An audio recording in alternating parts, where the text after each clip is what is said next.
जबीप्र खाद्यान्न का कालाबाजारी करने से संबंधित एक मामला सामने आया है। बताया जाता है कि इस मामले को लेकर ग्रामीणों में नाराजगी है। यह मामला जमुई जिले के सिकंदरा प्रखंड क्षेत्र का बताया जा रहा है। उस वक्त आप लोग कितने व्यक्ति थे? हम लोग 6 व्यक्ति थे। आपके साथ और 5-6 व्यक्ति थे? जी हाँ। तो फिर आपने जब गाड़ी को देखा तो फिर आपने प्रशासन को खबर किया? हम लोग उससे जब बातचीत कर रहे थे, इसी बीच में लक्ष्मी भगत और उसका दूसरा बेटा गाड़ी को भगा दिया। हमें लगभग 11 के बाद 12 के करीब मान के चलिए। आपका नाम? प्रभाकर कुमार। यह जो डीलर के ऊपर आरोप लगाए हैं, क्या मामला है?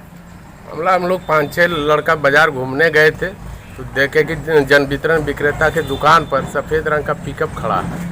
हम लोग जब उसके नज़दीक गए तो देखे कि वो उस पर अनाज लोड कर रहा है। पूछे तो बताया कि हम अपना अनाज जो है वितरण करने खरीद करके बेचने के लिए जा रहे हैं। हम भी देखे कि उजला रंग का पिकअप मलढोबा गाड़ी चुनचुन मार्केट के पास लगा हुआ था, पीपल गाछ के पास। जमुई जिले के चकाई में आज अवधि पूर्ण होने के बाद 34 प्रवासी मजदूरों को घर भेज दिया गया। बीडीओ ने बताया कि इनकी अवधि पूर्ण होने के बाद इन्हें घर भेजने की स्वीकृति दी गई है। बताया जाता है कि ये सभी प्रवासी मजदूर थे जिन्होंने क्वारंटाइन की अवधि पूर्ण की। प्रमाण पत्र देकर के छोड़ा गया है और वो अगले 7 दिन तक होम क्वारंटाइन का शपथ पत्र भी दिए हैं हम लोगों को। और सभी प्रवासी जाने समय खुश थे और सब थैंक यू बोल के गए हैं। सर कहाँ बिहार सरकार के प्रति, बिहार सरकार के प्रशासन के प्रति, जमुई प्रशासन के प्रति सब लोगों ने आभार व्यक्त किया है। सर कहाँ थे और कितने प्रवासी थे सर? कुल 34 प्रवासी थे जिनको आज छोड़ा गया है। इसमें दुल्लमपुर के थे, इसमें फरियत्ताडी के थे, चंद्रमंडी के थे, कुछ लोग बामदा पंचायत के भी थे।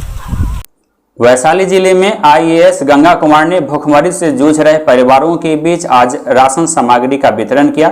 गरीबों के बीच राहत वितरण करने के दौरान उनके चेहरे खुशी से झलक रहे थे। ग्रामीण स्नेह फाउंडेशन ने वैशाली जिले के गरौल प्रखंड में यह वितरण किया। बंद पड़े चीनी मिल के कर्मचारियों एवं आसपास के गांव के गरीबों एकत्र कर इनके बीच राहत सामग्री का वितरण किया गया।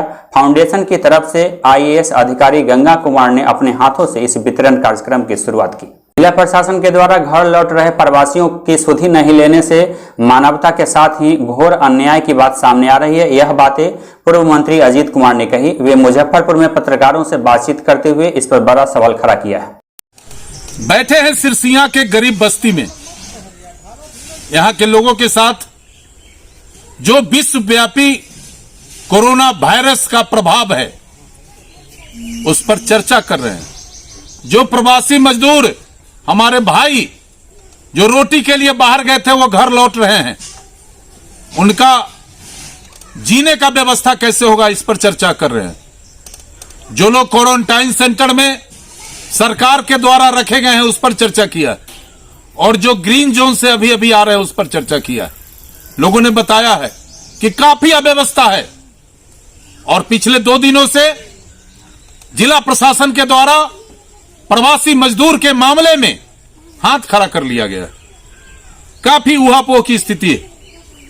पहले प्रवासी मजदूर जब स्टेशन पर उतरते थे, जिला प्रशासन के सभी अधिकारी उनको रिसीव करने के लिए, सोशल डिस्टेंसिंग मेंटेन कराने के लिए, स्टेशन से खाना देकर, मेडिकल जांच करा के बस से विदा करने के लिए खड़े रहते थे। आज 2-3 दिनों से सारा सिस्टम बंद है। अराजक की स्थिति है। जो लोग वापस आ रहे हैं वो कहां जाएं, किसके पास जाएं, ये समझ में नहीं आता।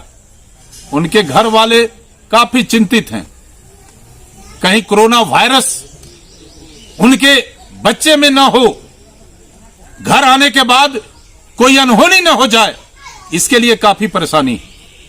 सरकार के द्वारा लॉकडाउन में फंसे मजदूरों के लिए, प्रवासी लोग जो आ रहे हैं उनके लिए जो भी राहत बचाव का घोषणा किया गया था, अभी तक सरजमीन पर शुद्ध रूप से नहीं पहुंचा। और जो भी अधिकारी लगाए गए हैं केवल खाना पूरी कर रहे हैं। हम माननीय मुख्यमंत्री नीतीश कुमार जी से और भारत के प्रधानमंत्री आदरणीय नरेंद्र मोदी जी से अपील करना चाहते हैं। सिरसिया के इस बस्ती से मुख्यमंत्री जी, प्रधानमंत्री जी, आपका चिंता हम सब समझते हैं।